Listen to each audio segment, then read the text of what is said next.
प्रधानमंत्री नरेंद्र मोदी ने south Africa में भारत के जल्द ही 5 ट्रिलियन वाली इकोनॉमी बनने, रेड टेप हटाकर रेड कारपेट बिछाने और डिजिटल पेमेंट के मामले में भारत के नंबर 1 होने की बात की।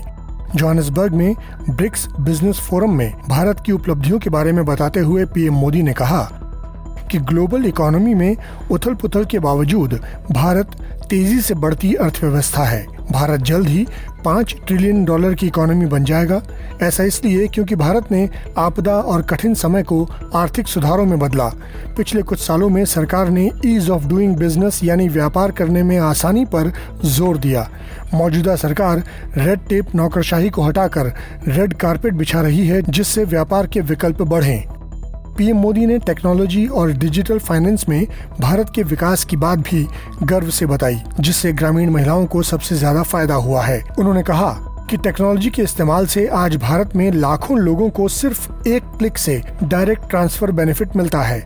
इससे पारदर्शिता बढ़ी है, भ्रष्टाचार कम हुआ है और बिचौलिए भी कम हुए हैं। रेहड़ी पटरी वालों से लेकर शॉपिंग मॉल तक यूनिफाइड पेमेंट इंटरफेस यानी यूपीआई का इस्तेमाल कर रहे हैं। आज भारत दुनिया में सबसे ज्यादा डिजिटल लेन देन वाला देश है।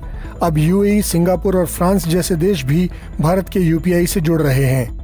पीएम मोदी ने ब्रिक्स बिजनेस काउंसिल को 10वीं वर्षगांठ की बधाई दी और कहा कि पिछले 10 सालों में ब्रिक्स बिजनेस काउंसिल ने आर्थिक सहयोग को बढ़ाने में महत्वपूर्ण रोल अदा किया है। उन्होंने कार्यक्रम की मेजबानी करने के लिए साउथ अफ्रीका के राष्ट्रपति रामाफोसा का आभार भी व्यक्त किया। पीएम मोदी ने ब्रिक्स देशों के महत्व पर जोर देते हुए कहा कि जब दुनिया महामारी, तनाव और संघर्षों के कारण आर्थिक संकट से जूझ रही है, ऐसे समय में ब्रिक्स देशों को एक बार फिर महत्वपूर्ण भूमिका निभानी होगी।